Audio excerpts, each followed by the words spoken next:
Hey everyone, I sat down with Pixel Fusion Productions to do a podcast style discussion about where Tears of the Kingdom fits in the Zelda timeline. This is just a spoiler warning for the full story of Tears of the Kingdom. Hello everyone, this is Ryan here from Game Essays, and I am here with Pixel Fusion Productions. How you doing? Doing all right here. Cornelius Belmont here, aka Pixel Fusion, or just Pixel. Nice to be Eh, on the show. yeah, great to have you. So it's okay to just call you Pixel? That works? Yeah, that's fine. Cool. So we're here to talk about Tears of the Kingdom and specifically where we think the timeline placement is for specifically the distant past that's told in this story, where Zelda is basically.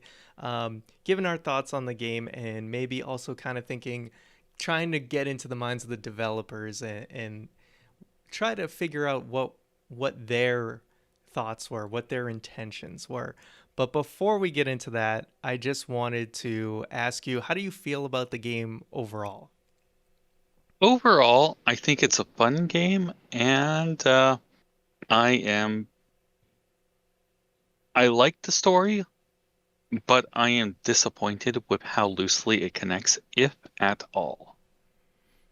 To other games or even Breath of the Wild or So even everything? so, two other games especially, but with Breath of the Wild in particular, it feels like they kind of forgot a few things or are overlooking a few things. And I'm sure we'll get into that. Yeah. What about from like a gameplay perspective? How would you compare it to Breath of the Wild and even the other games? So, from a gameplay perspective, it's fantastic. It is highly addictive. Just like with Breath of the Wild, there's something to do like every 10 feet. Um, it's funny, I actually went back to collect some footage from Breath of the Wild and ended up using magnesis. And I was trying to rotate things around like I was using Ultra Hand. And I was like, oh, that functionality doesn't exist here. That's so weird now. Yeah, that has to be an experience that's never been felt in a Zelda game almost before because we've never really had that.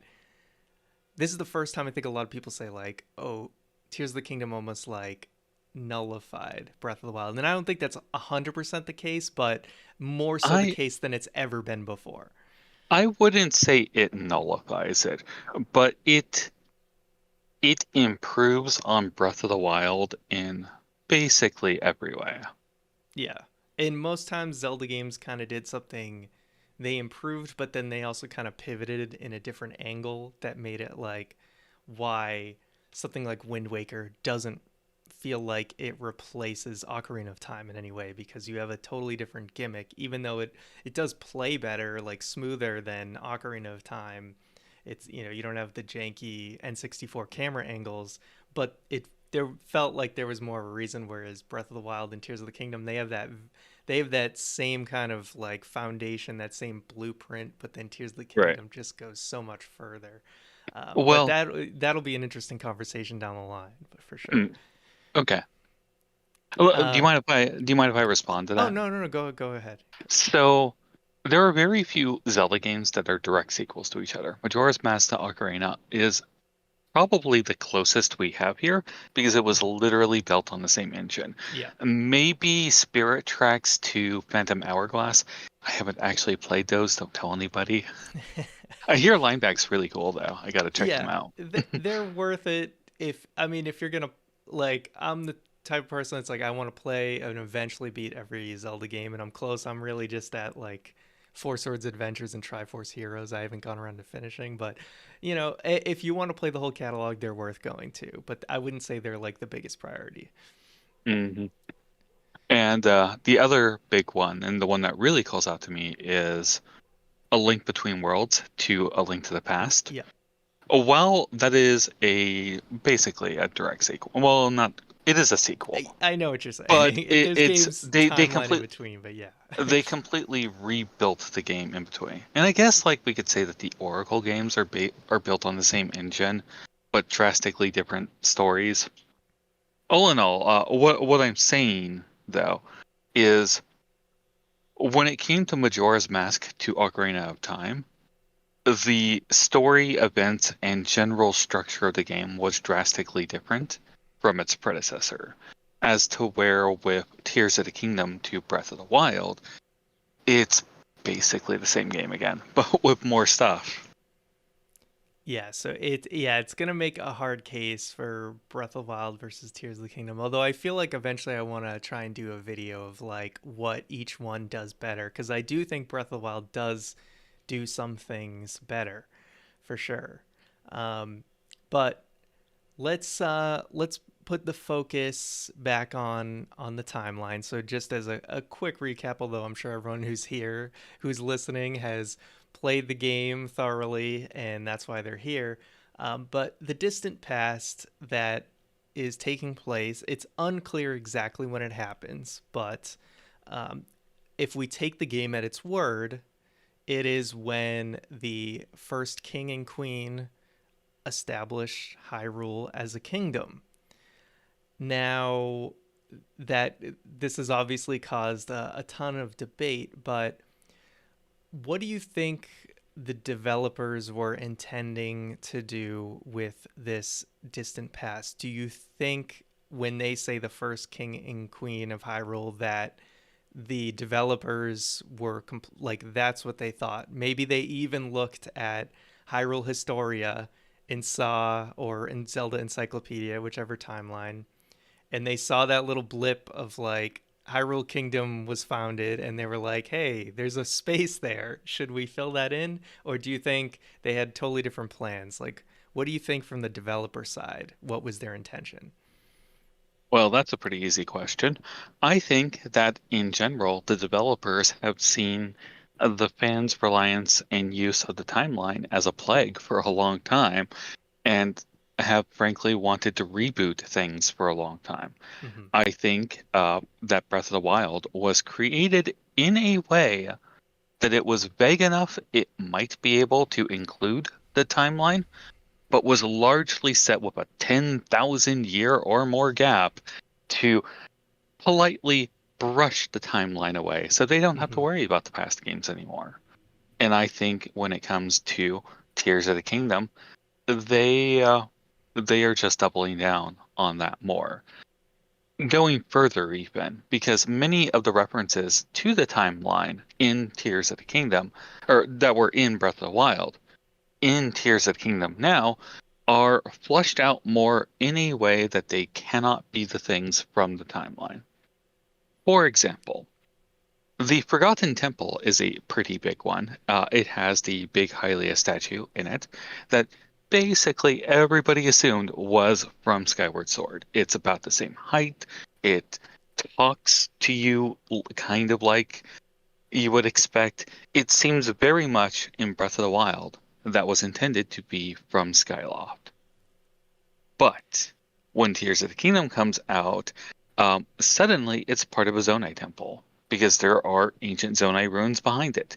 And even worse, if you look at the sealing sage or at the sage's memory when they get their secret stones, that cutscene takes place in the same room as where the big Hylia statue would be, and it is not there. Really? Hmm. I didn't even think about that. Oh, I checked that out last night, and I plan to be complaining on my channel about things. All in all, it I mean, it's seems. possible they just moved it there to hide it, right? Mm, Yeah, I I don't mean, know. yeah, Like I'll let everybody was assuming that the Piran Temple was basically the the sealed Temple of temple. Hylia, the sealed grounds Yeah. from Skyward Sword. And like I was so psyched when I was exploring the underground to get to that spot because I wanted to know what was under it, thinking this is the sealed grounds. Is this where Demise was sealed? And I was even more psyched when I saw that there was that giant statue there. When I got to the top of that statue, it's just another bargainer statue. It's not Demise, it's nothing like that. It has a weird face on its back, but that isn't Demise. Yeah, Oh, so getting back to what you were asking with mhm. the intent of the developers. I think, quite frankly, the developers with Breath of the Wild wanted to do a soft reboot, but were too afraid to come out and say that.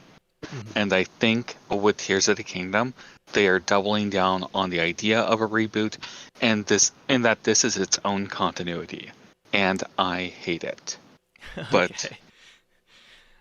Yeah, that's a great a great theory, and I definitely I see that side of it, and I like how you kind of started with this is what they were doing with Breath of the Wild, and then you think plans changed when it came to Tears of the Kingdom, and I think that's a big possibility because maybe they said, yeah, Breath of the Wild, we want to distance ourselves from it, and then maybe when they saw Breath of the Wild selling what 30 million copies, that we have so many new people coming into this series that maybe it makes sense to actually make it like a full reboot as opposed to like a soft reboot, because they need to reintroduce the story to this massive new audience, and they don't want to have it be complex, but of course we're going to introduce time travel too at the same time.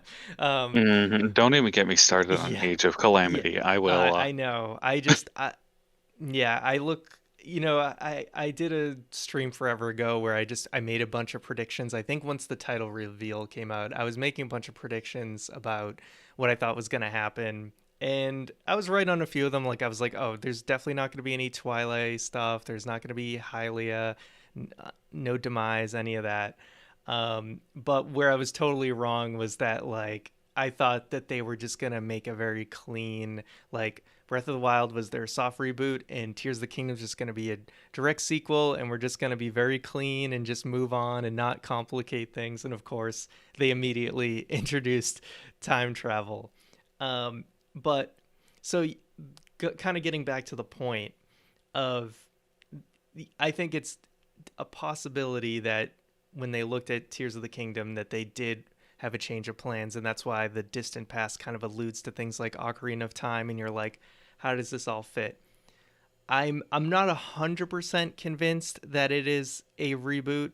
Um, there I'm kind of 50-50 right now, because there is one thing I want to get to in a little bit about like why I think the whole refounding thing may have some merit, and that is right now there's kind of a few different camps. I would say the three most popular camps, and definitely add one in if you've seen other popular theories, but basically people think this distant past in Tears of the Kingdom is either a, it does take place right after, sometime after Skyward Sword, before the Minish Cap, and it is the true founding of the kingdom, and that there's just a lot of inconsistencies that we just have to deal with. And then the other theory is a refounding theory, that there's so much space in between the NES games or whatever last game and whatever timeline, that Hyrule, which was already in decline, you could see in like the original Legend of Zelda and in Zelda 2, things like that. And sometime it just went completely kaput, and then it was refounded sometime later. And people just don't know that. Like the people of Breath of the Wild and Tears of the Kingdom just think of it as that is the kingdom, and they don't know that much about the times before. And then the last one is the one we just talked about, the fact that this could be a reboot timeline, and even kind of like the Fujibayashi timeline, where it's like Skyward Sword, Breath of the Wild, and Tears of the Kingdom are like the only canonical games, something like that. Mhm. So I Um, have responses for all three of these. all right, Let me start let's with hear that it. last. Let me start with that Yeah, last one yeah, first. So walking, going up to, leading up to Tears of the Kingdom, I was very much in the camp of it's Skyward Sword, Breath of the Wild, Tears of the Kingdom. yeah. And my insight for that was playing with the idea that the developers didn't want to deal with the timeline anymore. So I was being, I see now, optimistic about my view. Back then, I would have said I was being pessimistic, that they would just throw the timeline away. But I was being optimistic, thinking, oh, they would use the end of Skyward Sword, where the Master Sword was left in the pedestal, and would have created another timeline to justify another branch from Skyward Sword that then led to Breath of the Wild to then Tears of the Kingdom. And that the events that we're seeing here in the ancient past would have been things like around the same time Ocarina of Time happened, where Ganondorf emerged, but Hmm. it would be in an alternate history where things were different. Things I theorized about being like, instead of the Triforce being sealed in the Sacred Realm, it was placed inside of the princess to be passed down from daughter to mother, or from mother to daughter. Uh, and that's why Zelda seemingly seems to have that power. And that come the time of Ganondorf's emergence, around what would be the same time as Ocarina of Time, but different. Instead, Things played out instead of differently. Yeah. since there would be no golden relic for him to steal, at least in a physical sense, he would instead try to take the power from Zelda, possibly through something like marriage. I know it's a little Game of Thrones, but I ran with this very interesting theory that he was trying to take Zelda by marriage with false fealty to the kingdom. And in doing so, the Triforce would be passed down to his daughter, who would then be permanently locked as a Gerudo. It's a very interesting idea. Then Tears of the Kingdom came out and just completely flushed everything away because my optimism about even keeping Skyward Sword as a part of the deal seems to be out of the question now. It actually But raises more questions regarding the Master Sword, but so what do you see conflicting with, let's just say, if it was, we're going to leave the whatever abandoned timeline, unless you think it's pertinent to this, but that, we basically forget that the time travel ever happened in Skyward Sword for the sake of the argument of, if there was a Skyward, like the reason they released it on Switch, they wanted it to be relevant. Skyward Sword goes into Breath of the Wild, goes into Tears of the Kingdom. Like, this is the new reboot. What do you think conflicts between Skyward Sword and the other two games? hmm, I feel there is no real indication that Skyloft or Demise existed in with the way Tears of the Kingdom presents itself.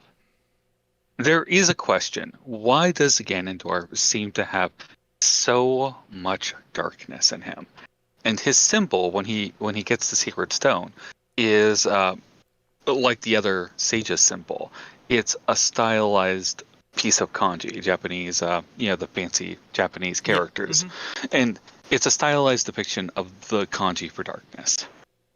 Okay. So, as to where the other ones are like fire, wind, etc., he is definitively darkness. And it does raise a question: why does he have so much darkness in him? Or why is there so much darkness, so much power in him when the other seven don't seem to have nearly as much power? So maybe that could be loosely connected to the incarnation of hatred and malice that Demise has. And that phrase does show up in Breath of the Wild. But I would feel that they would talk about this more if it was actually the case. Especially for the King and Queen of Hyrule, the founding King and Queen of Hyrule, Yeah. who uh, who should be aware of the whole demise situation. You think that they would bring up such an idea, especially when he is displaying so much power, so much darkness, hordes of monsters, an army of monsters that he is sweeping the land with. Yeah. The other the other big thing, and this is more mechanical, that I feel sh- causes problems with Skyward Sword is have you done the quest in Tears of the Kingdom that involve fixing the giant Hylia statue so it's standing up right? No, I haven't done that yet. So if you go to the statues at the three springs, they'll ask you to bring you a piece Yeah. I only of did the dragon. one part of that so far. I need to finish that. But So you can talk about it.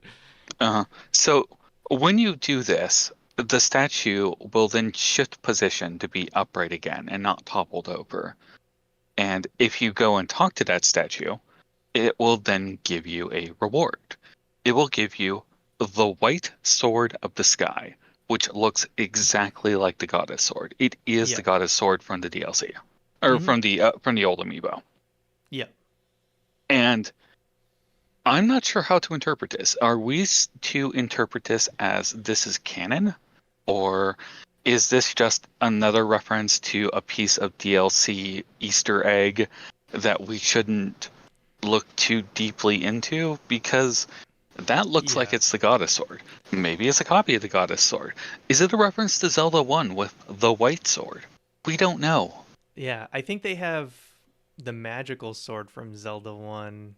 It's called something else, like a different hero sword. I kind of think there's a reason they didn't call it the goddess sword and they just called it the white sword of the skies, because I think they deliberately didn't want us to melt our brains over this and think it is definitively that sword.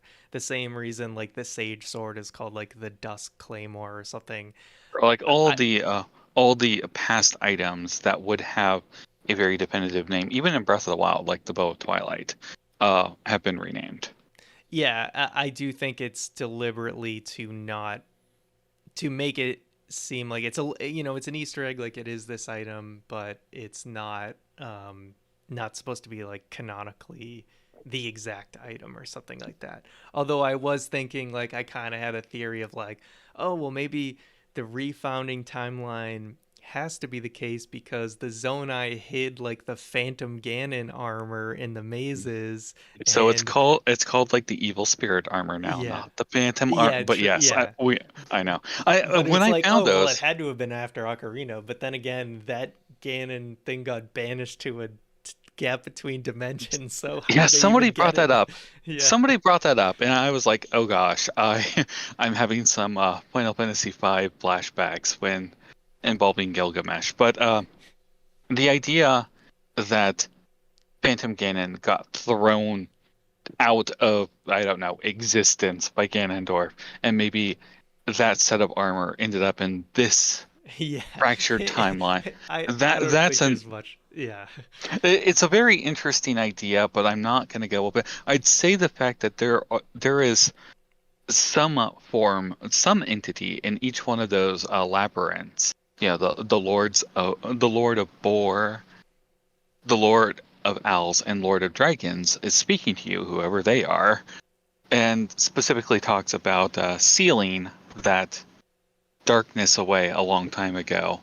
I feel like that makes it really hard to ignore that this is a thing. yeah. And it could, yeah, I think it could mean something. I don't know if it should be taken directly as like it had in a direct involvement with that specific like Phantom Ganon or whatever. Um, but yeah, it is interesting. But it's like I don't know if they can't even get the regular timeline straight. It's like how much stock can we put in this other stuff? Um, and that's kind of where I'm getting at because I think You so. know, that's. Yeah, Do go you mind ahead. if I respond to that? Yeah, no, go You ahead. say how much stock we can put into it. And I feel that's actually sort of a big problem right now. Have you noticed lately that the big YouTubers haven't put out anything? Yeah, it's been a little Hmm. quiet, and I don't want So, to speculate so too hard, but go ahead, go ahead. I also don't want to speculate too hard on what's going on. Perhaps they are just thoroughly playing the game. Yeah, it's a But big I game, feel, so I give him, but I can't help but to feel that this situation with Tears of the Kingdom has shaken the community's faith in Nintendo storytelling. Rightfully mm-hmm. so, I would say. Yeah, no, for sure. I do think a lot of people were disappointed because I mean, even the basic storytelling of Tears of the Kingdom has problems, and it's such a shame because there's some truly incredible moments in the game, but the even though Tears of the Kingdom is a more interesting story than Breath of the Wild, I think it's hard to argue that because the some of the story is unraveling while you play it. But the problem is that if you get the tiers, like the tier memories in a certain order, or if you find out where the Master Sword is, like a little bit earlier than the game may intend, it kind of completely makes the story fall apart.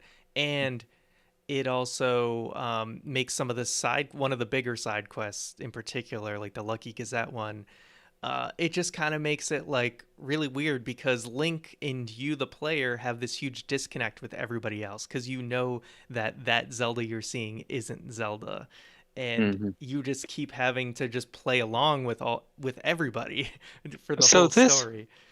this here is a problem of the open world structure, and so it is probably best if we're giving Nintendo most the biggest benefit of doubt here.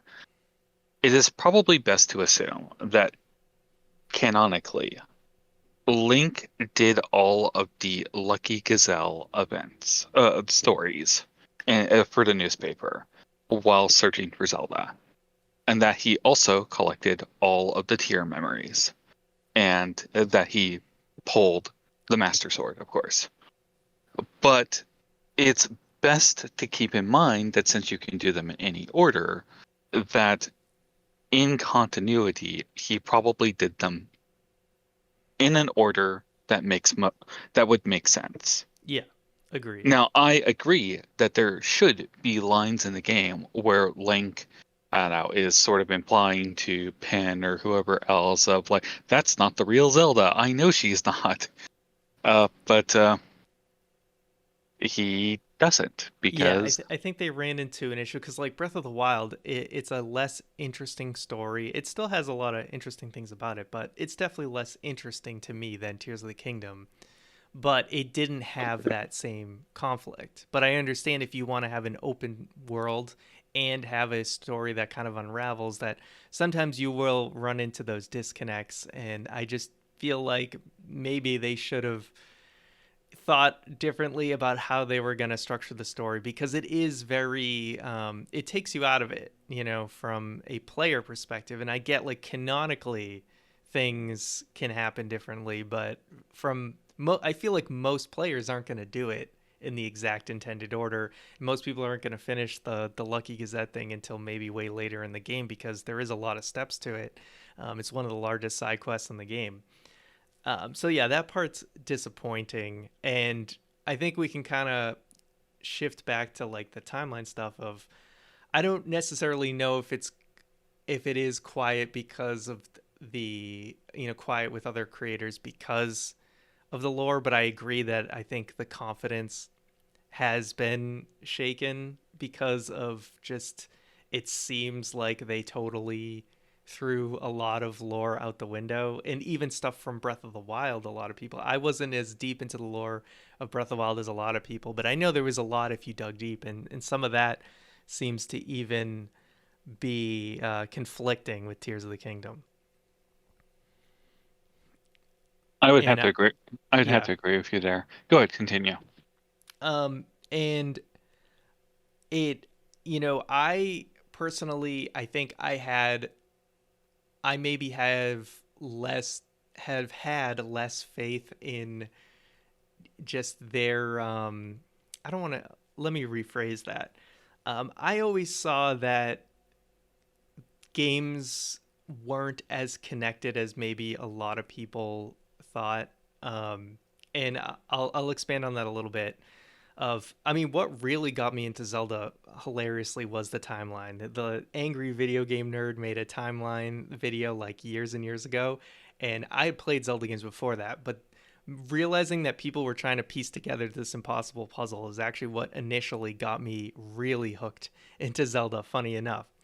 But I feel that, and I may eventually release a video on this that a lot of people might disagree with me on, is that I feel like connections between Zelda games, if they are not very deliberate, then they almost don't exist. Like I know people will look at like floor textures and try to compare it to floor textures in another game, and I just think that none of that exists. Like nobody thought that hard about that stuff. And I know people live and breathe that. And Zelda, like no other fandom likes to make mountains out of molehills more than Zelda fans. But like clearly Wind Waker is referencing Ocarina of Time in its intro. Like that connection is very much there and deliberate. Or when Aonuma talks about the relationship between Twilight Princess and Ocarina of Time and being parallel to Wind Waker, like that is all there and clear, but like all the minutia stuff that people are trying to piece together, I personally think that what's happening now further proves that like if they can't even be consistent with the big story, then don't even think about the floor textures or the wall textures. Like that's just not even a thing, you know? Let me respond to all of that because Okay. I got some history. I'm a little bit on the older side. I hit 40 this year. So I was around when before the timeline was a thing. Back when the original Zelda 1, 2, and then 3, Link to the Past, came out. And even back in those days, there were arguments about it. There were people on internet forums talking about the linear timeline or a linear hero, where they wanted to say that it was one Link who was doing all of these things between from A Link to the Past to later Link's Awakening to then Zelda 1 and Zelda 2. And there were some heated conversations back then about that. Ocarina of Time fed into that. Ocarina of Time very much was created in a way that it looks like it was referencing, building the ancient past talked about in the prologue to A Link Between, or A Link to the Past.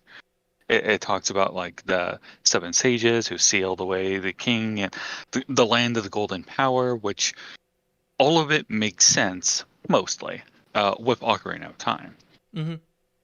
The real talk of multiple timelines didn't come around until Wind Waker showed up. There were people who speculated about the idea that when Zelda sent Link to the past, or back to his childhood, that she basically deleted herself from the timeline, which is very depressing to think about because Yeah. that girl sure seems depressed.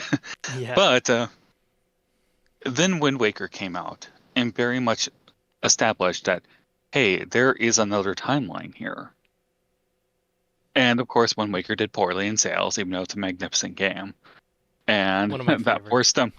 forced them to create Twilight Princess. Although Majora's Mask existed beforehand and established that there were two timelines, but Twilight Princess has some very heavy aspects to it because it implies a different set of events than what led to A Link to the Past. And I think I forget who was theorizing about this, but I think they just forgot about A Link to the Past when they were doing this. Yeah, So they create that's been a so they big create contention.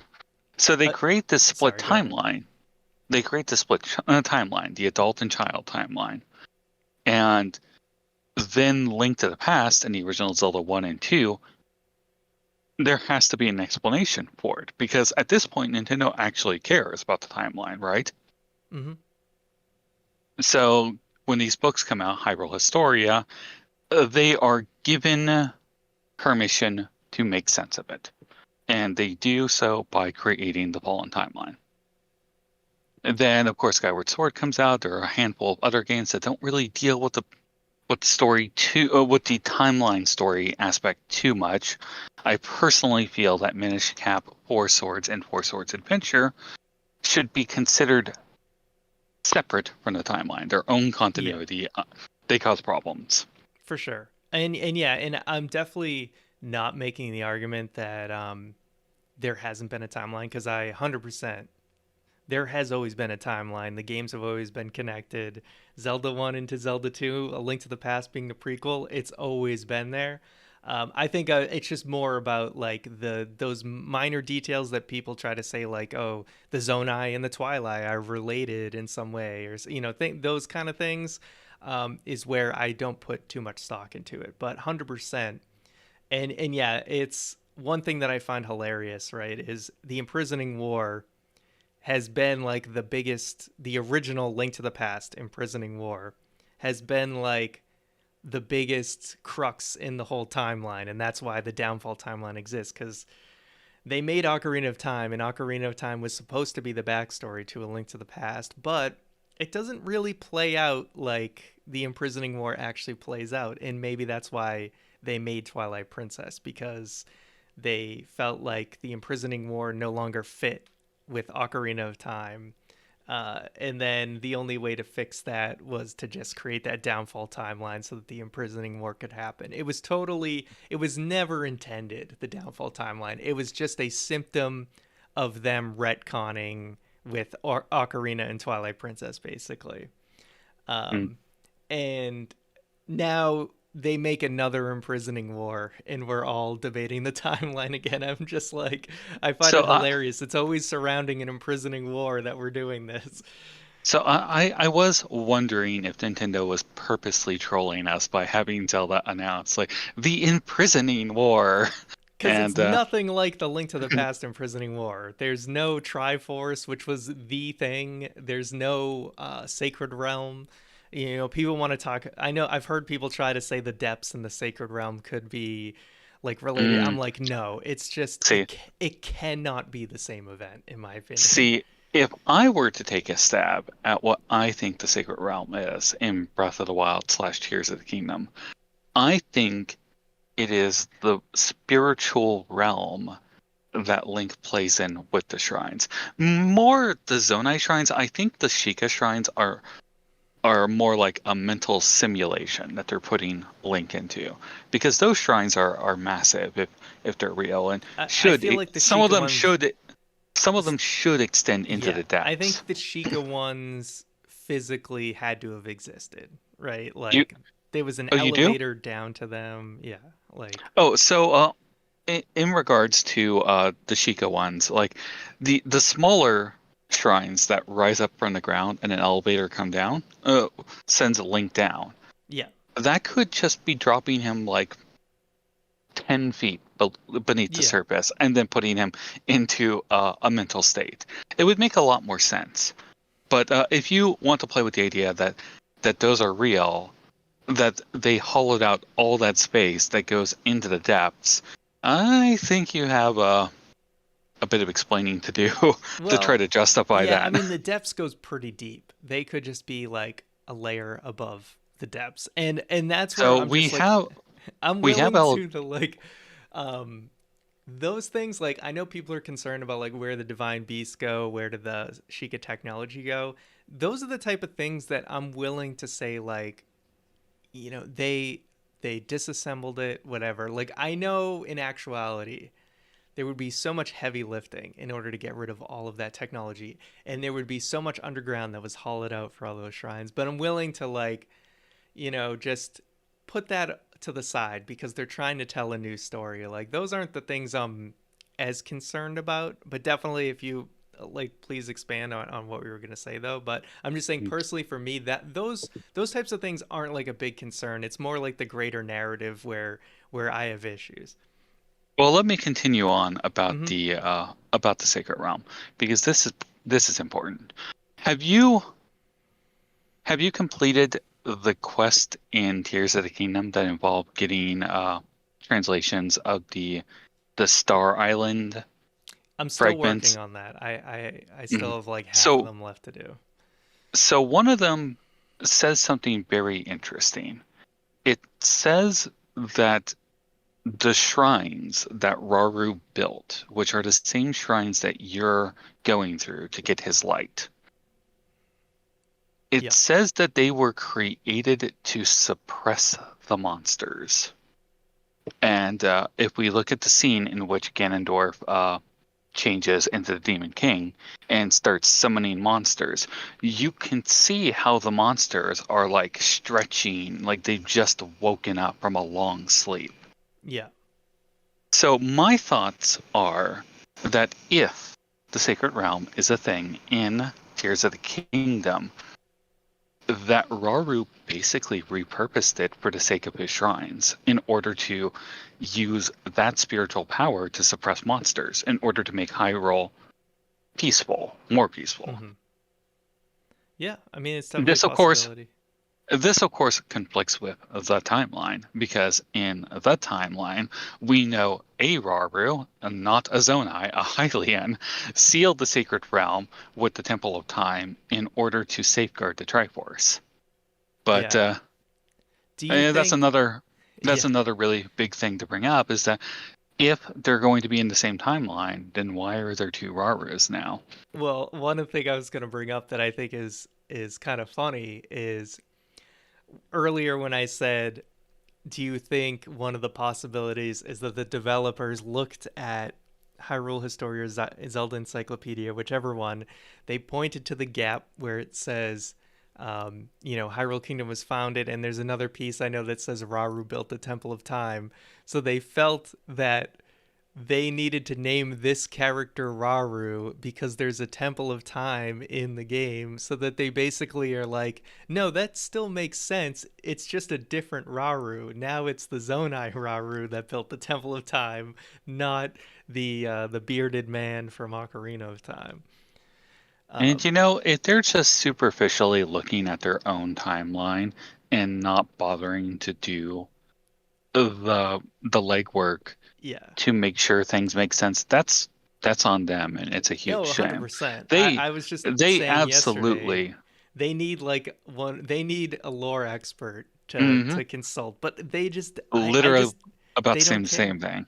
So they should bring on a group of these lore people, these Zelda nerds who are so obsessed with their property. Because if they're not going to do the legwork, well, the passion in the community definitely will. That being said, I think that ultimately Tears of the Kingdom was built more from a business venture because of how well Breath of the Wild did, with the story definitely taking it's a secondary role to the actual intent of the company. Yeah, and I think that makes the most sense, and I think that kind of goes to the why they may have felt like they needed to do sort of a reboot, sort of a retelling about the founding of Hyrule as a way to introduce like this huge new audience to the lore. Um, that being said, there is still things that are interesting to me, and maybe you will get like a creating a champion equivalent, or a Numa will come out with a Oh, new quote or something from Fujibayashi about the timeline comments, because usually they do have comments about the timeline at some point in some interviews. They didn't really get asked before the game came out, but I think they also didn't want to spoil anything then, so maybe we'll get something. Not going to hold my breath, but it's always possible. But one thing I did find interesting that maybe has evidence for the whole refounding theory, which to me, I don't know if it's what the developers intended, but to me, it's the cleanest placement. If we had to place it on the current timeline, is that the ancient hero armor is a Zonai, right? Or it alludes it to does. looking partially It Zonai. it does look like a human, a Hylian Zonai hybrid. I will give you Which to that. me, in the distant past, that is in Zelda's distant past, whatever, wherever she is, Ganondorf implies that the Zonai are like dying out, right? So if an Impa says that this ancient hero outfit looks like the hero from 10,000 years ago, which to me seems like, okay, if the Zonai were dying out, and let's say the hero is related to, maybe it's the child or some blood relative of Rauru and Sonya's child or whatever, could be many generations down, but regardless, I feel like if how could that Zonai figure appear unless it was sometime after the rest of the timeline, because the Zonai aren't even supposed to like exist anymore, yet we couldn't it couldn't be before Ocarina of Time, and then somehow the Zonai are still around like all the way up to the hero from 10,000 years ago. So doesn't So, that so kind of lend credence to a refounding? could I touch on the Zonai Hylian hybrid thing for a Sure. moment? Yeah. So there's a very uncomfortable thing that people are dancing around and not exploring with this because we know that Zelda and the princesses of Hyrule have been have the blood connection going all the way back to Sonia, right? Yeah, And presumably there is some Zonai heritage in them because, well, Sonia and Rauru had to have had a baby, right? yeah. They had to So, have somehow off screen because it's never mentioned, but obviously it had to have given the fate of the two characters. and so if the ancient hero is also a Zonai Hylian hybrid, well, there is some concerns about I'll just say it, inbreeding going on within this royal family. Wouldn't be the first royal family to have that issue. Exactly. But it's something people don't want to talk about. As per my thoughts on the ancient hero being a Zonai Hylian hybrid, I I'm torn on the issue, and I don't really want to put much thought into it until Nintendo shows me that they are actually developing something besides two lines from two NPCs about it. That's fair. That's fair to kind of like not put too much stock into it. It could very well be just like a mask that the hero decided to wear. You know, it could be stylized to be Zonai themed, and the character may not have actually been Zonai. You never know. Mm. So I did go there's a back lot of theories. I did go back and look at the ancient tapestry to compare how that outfit looks to the ancient hero. And I'm torn on it. It could be it might not be. I feel almost like it was created in a way because all those people were speculating about Yeah, how the ancient hero is actually Ganondorf, and look at Link's cuffs on his champion tunic. It's a Gerudo design. And I don't know about that. yeah. I the whole like good Ganondorf theory and stuff that was pretty funny, and I was interested to see if they did something like that. But for a while, I just thought the tapestry they just like stylized the hero to look a little bit different. Like I didn't put much stock into it, so I was surprised about the whole ancient hero armor. That I definitely didn't see that coming at all. But you're right; it could just be a response to fan speculation because they're like, why doesn't it look like Link? Blah blah blah. But yeah, I feel like it has the potential to Y- have some relevance to the timeline. You were talking about the refounding Yeah, theory. I'll go ahead and give my thoughts regarding that. The refounding theory is, in a word, lazy. If that is honestly what Nintendo is trying to do by sweeping away the past timeline and saying so much time has passed that they just refounded the kingdom, so now we don't have to pay attention to our lore. That's very lazy. I I would hate it. prefer that over it going Over after being a reboot. over a reboot or just slotting in with in between like Skyward Sword and Minish Cap, and then you have like two Ganondorfs existing at the same time, and like the fact that we have like a Rito champion and a Gerudo champion, and like everything is in kind of the status quo of the Breath of the Wild world, right? Except for Hmm. like the Zonai being a civilization. So it's weird to me that after Skyward Sword, we're all of a sudden in kind of like the status quo of the Breath of the Wild's universe. Then we go into like Minish Cap and Ocarina, all these games, and then we're like back to how things were in that time when we get to Breath of the Wild. Like the Rito are back, and the Gerudo, like there's a Gerudo champion. I mean, even talking about Yeah. there being a Gerudo sage in the distant past when like the Gerudo are with Ganondorf. So like there's no explanation about why that Gerudo sage is there.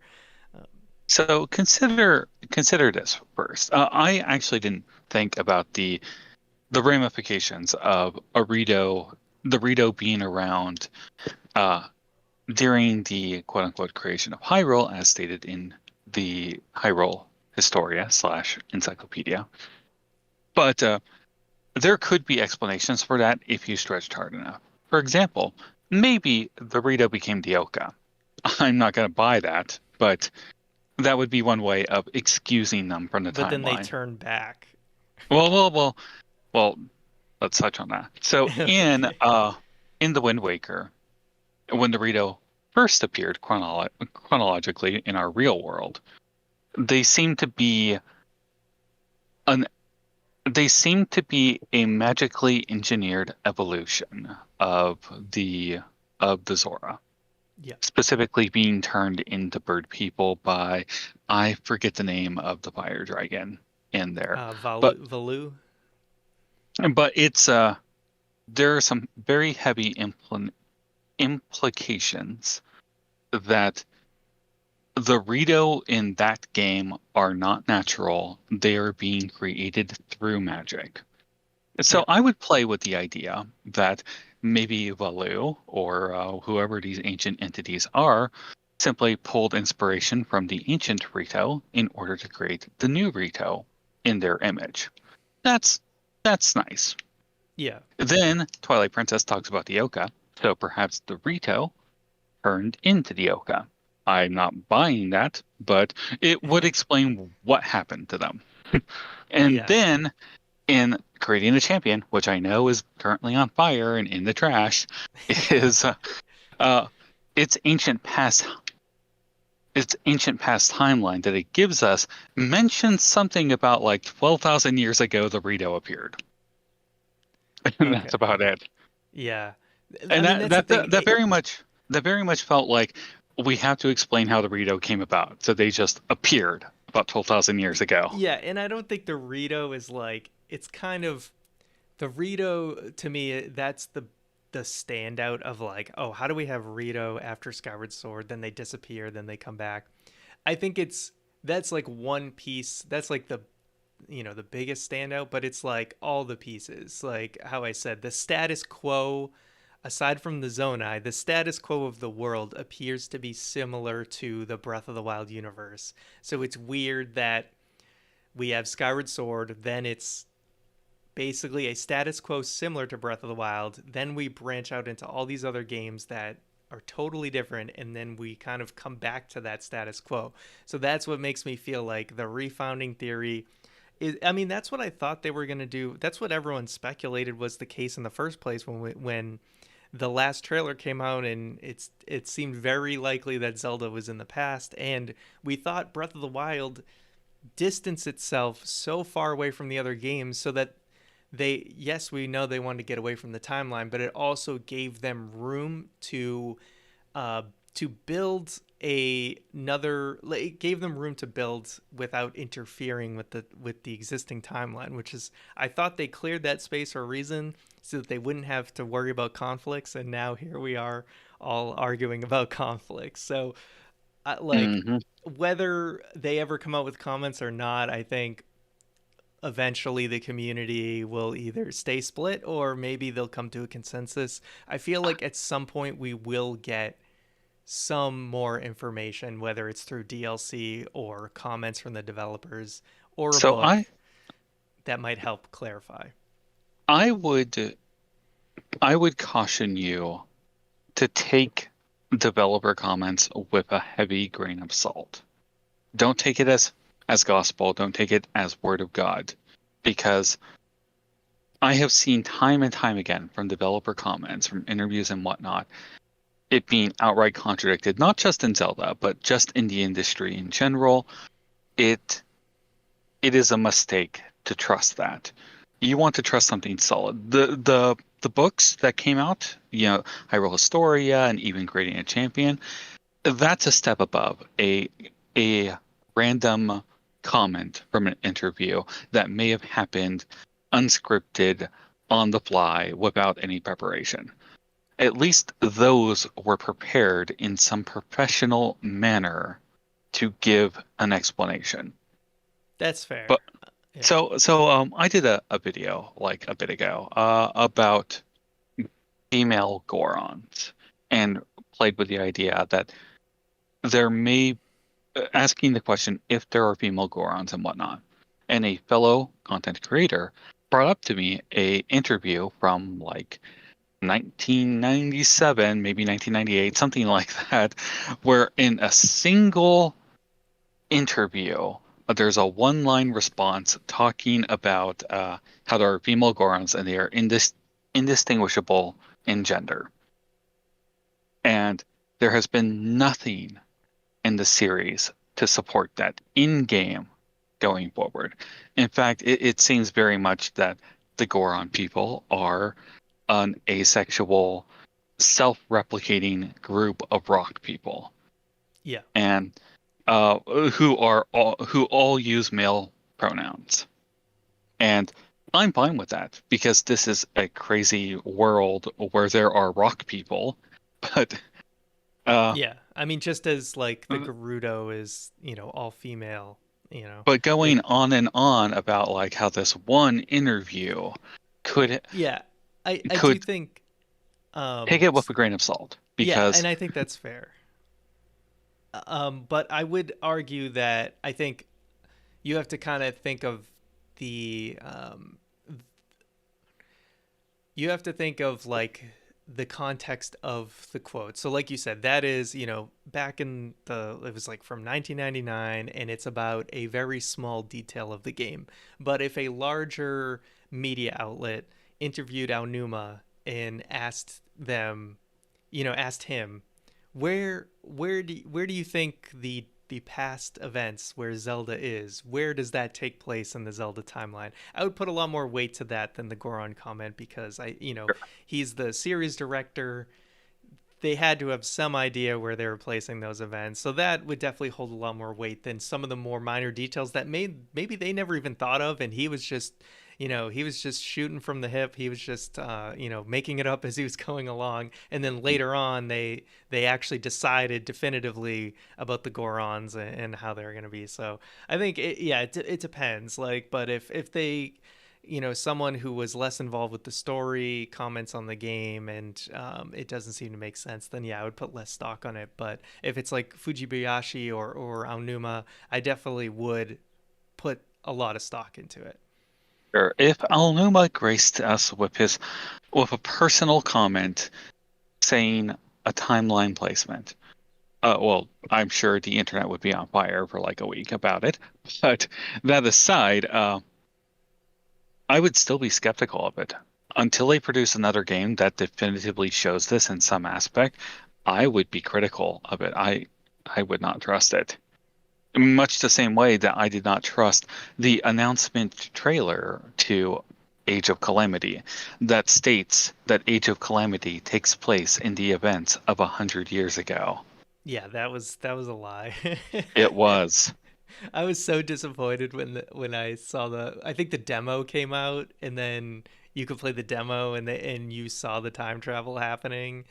I was like, "Oh my God." The first thing they do is throw that adorable little egg robot into a time portal. Yeah, I'm so over time travel in Zelda. They need to just not do it anymore because it happens. You would think for people who are sick of the timeline that they would stop doing time travel, but they cannot help themselves for whatever reason.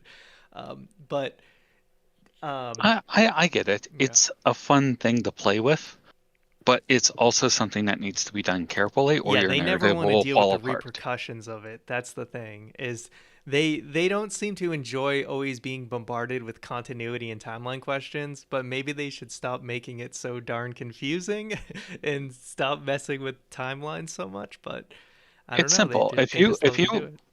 It's simple. If you are not up to the task of keeping your continuity straight, don't make continuity. Yeah. Shigeru Miyamoto, you have shown us time and time again that you care about gameplay first, story second. So much so that your developers have to sneak story in behind your back, just like what happened with Majora's Mask, with Mario Galaxy. Yeah, I heard about that. I didn't even realize that that was something that had to be snuck in.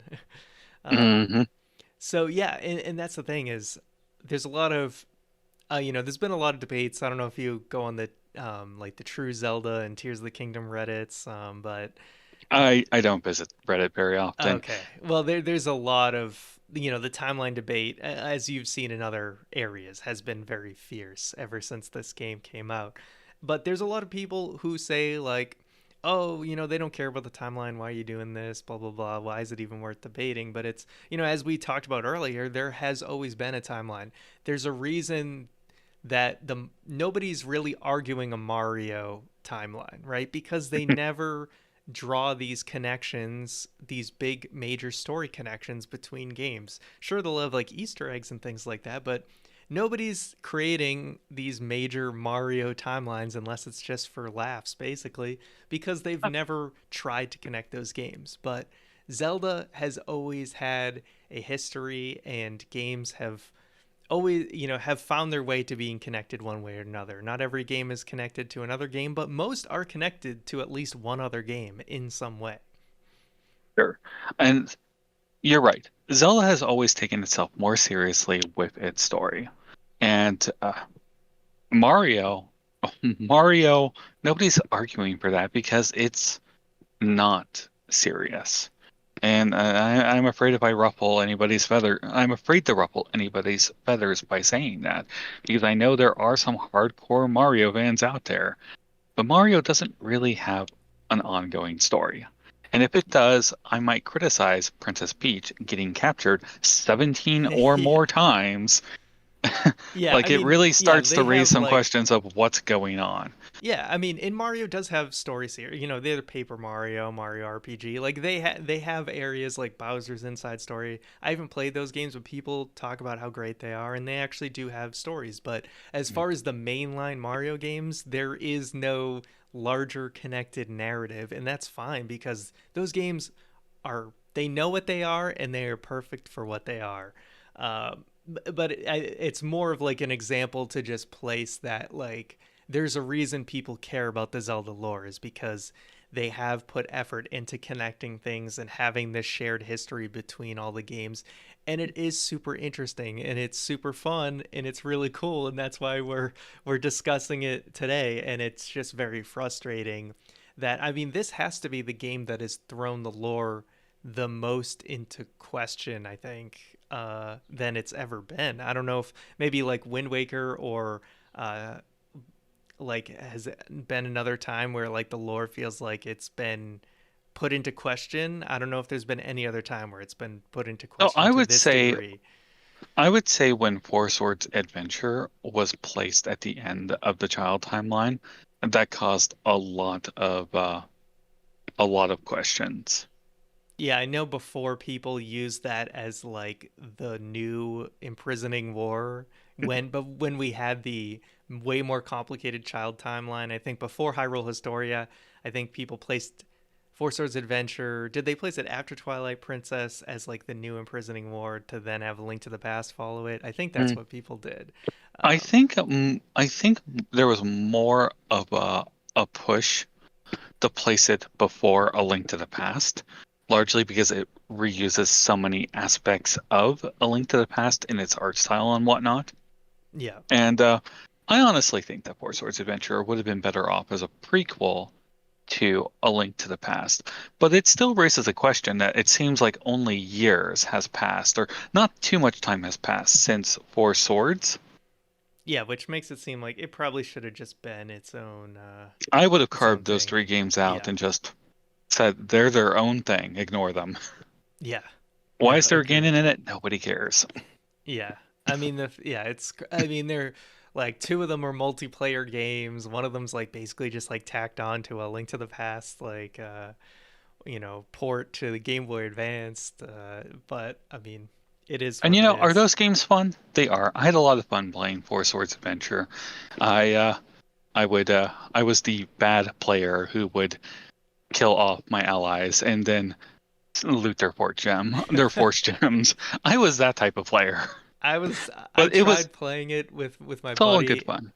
and we got the thing, we got the two link cables and all that stuff, and but I got frustrated because I'm like, I want to move the level forward, and you have to wait for the other person to like move to the next screen, and that was the type of stuff that frustrated me, and I still need to go back and beat that game. But Mm. nevertheless, as we kind of wrap things up, yeah, Tears of the Kingdom, fantastic game. but the story has really put a lot of things into question. So yeah, we don't have a definitive timeline placement, but I didn't know if you had any closing thoughts about, what do you think? What do you think? Is there hope for more clarification? Do you think a new game may clarify things, or is this just a reboot? What are I'll you give some thinking? responses. So let me touch briefly on a potential timeline placement. If this game exists in the timeline, the old timeline that is, I would personally place it at the end of the Fallen timeline. And the reason why I say that is because there are plenty of references to the old timeline in it. But more notably, the monsters that keep reappearing are from the classic Zelda game. So the first game, Breath of the Wild, it had some references dotted around the map for basically everything. But some of these names have not appeared since the first Zelda game. We're talking about Digdogger, Gleeok, stuff like that. Come Tears of the Kingdom, they choose to interpret more classic enemies we have only really seen in the Fallen Timeline. They already had Lionel as game theory Matt Pat brought up in his uh, claims as to where Breath of the Wild should fit. But they threw in Gleeok, they threw in likes. I feel like what you said earlier about the idea that with Hyrule in decline, maybe something could have happened to promote a refounding of the kingdom. I would still question where the Triforce is, who the Zonai are, and why basically all of the underground parts of Hyrule are littered with their ruins. But if it's in the timeline, I would say it is the after the Adventure of Link. So you would say in the distant past would be after Adventure of Link 2, like where Zelda is? If we're going with the idea that there's a refounding of the kingdom, then yes. However, I would say that when you brought up the uh, the kingdom of Hyrule is founded after Skyward Sword in the Minish Cap, I could see the developers looking at the timeline, seeing that and deciding they were going to write a story about that. Yeah, W- yeah, without it's doing without doing any of the legwork to yeah, really research and, well, I'll say it, fact checked what they're doing. yeah. Sadly, that seems like the kind of the Occam's razor, the easiest, the least path of resistance scenario that happened. Um, but obviously they're getting all the resistance now. Mhm. But um, As for making a new yeah, game,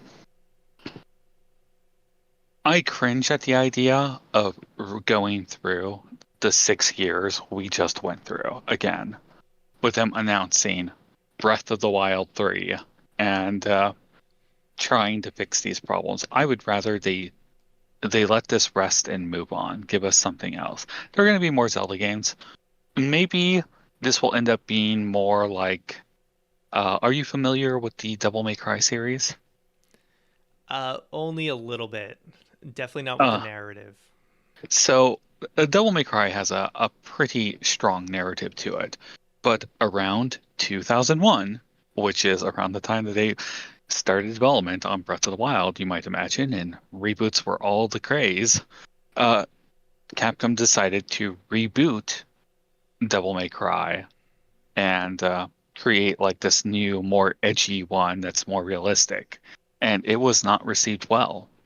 And then they backpedaled. They said they removed that. They said that was its own thing and returned to the typical Devil May Cry story that they were dealing with its continuity intact. I would not be surprised if Nintendo felt that Breath of the Wild and Tears of the Kingdom are done. And if the backlash to the story is bad enough, maybe they'll actually give us a story about a princess, an evil king, and a hero fighting over triangles again. but Yeah. I feel that is probably 6 years away if that is the case.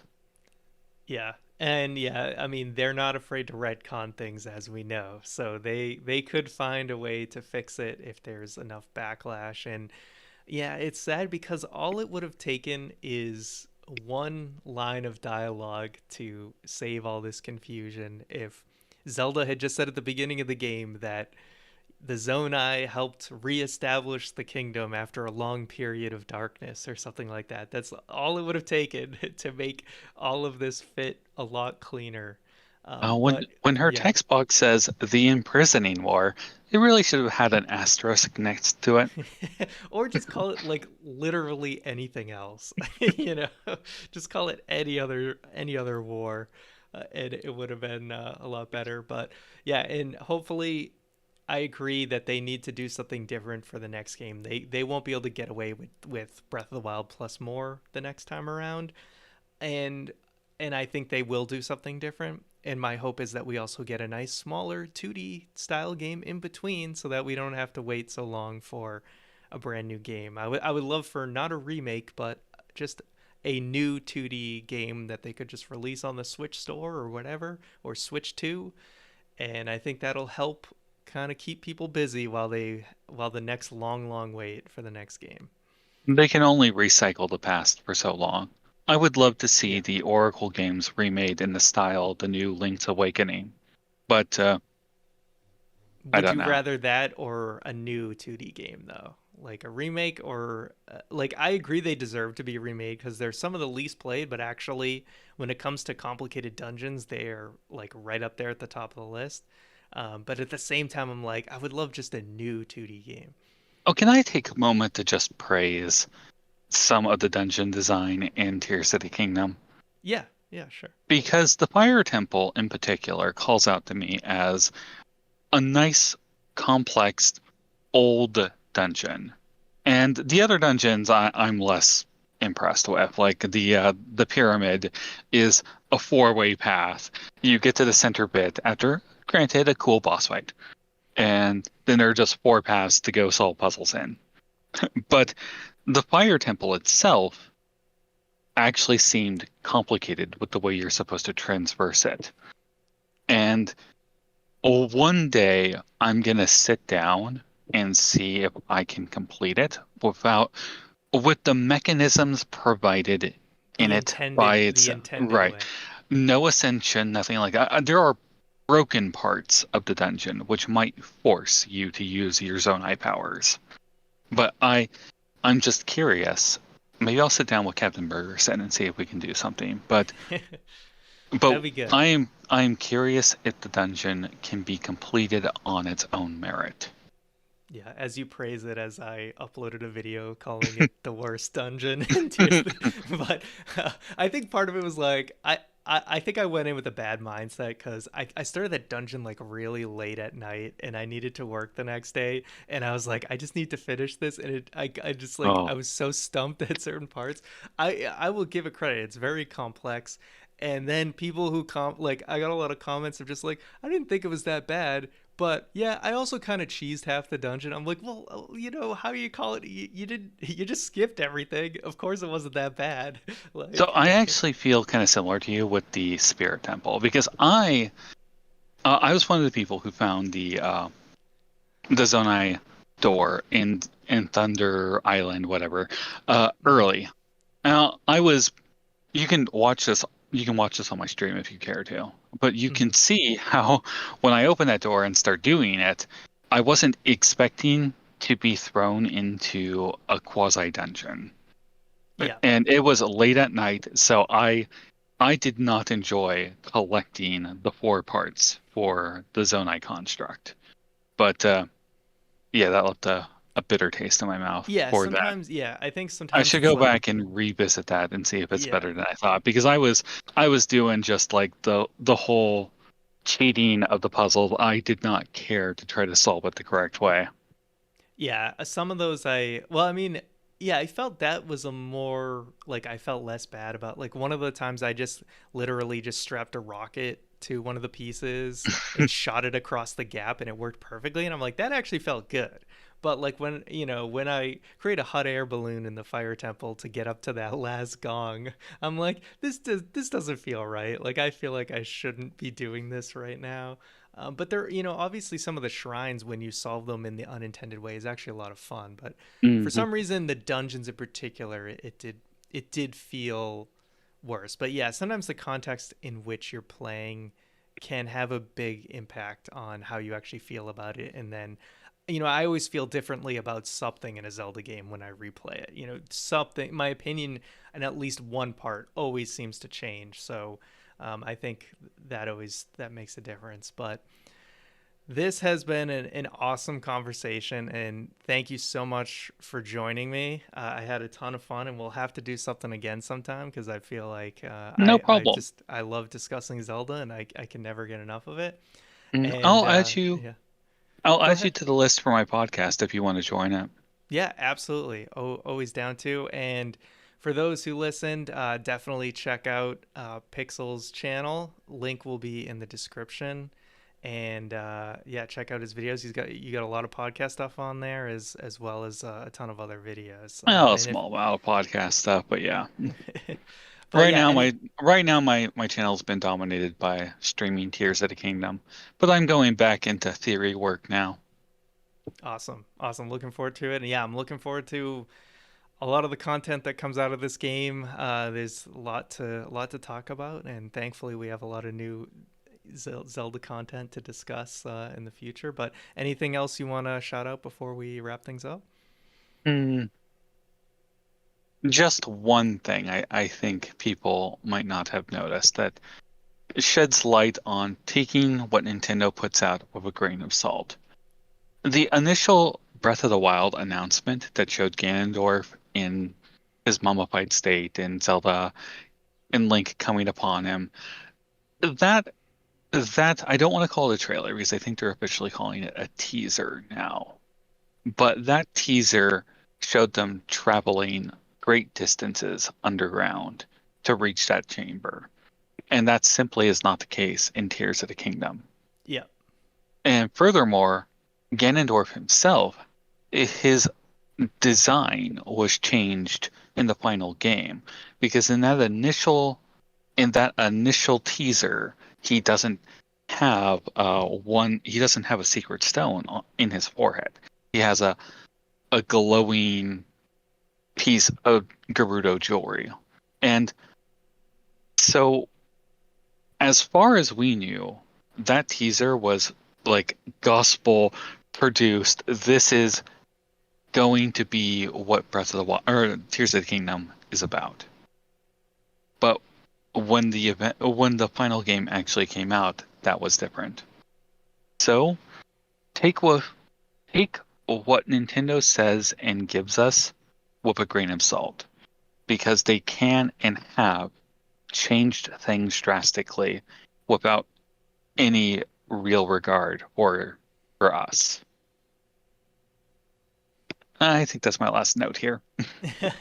awesome. Well, yeah, definitely check out his channel, and thank you again. And we'll see you guys next time.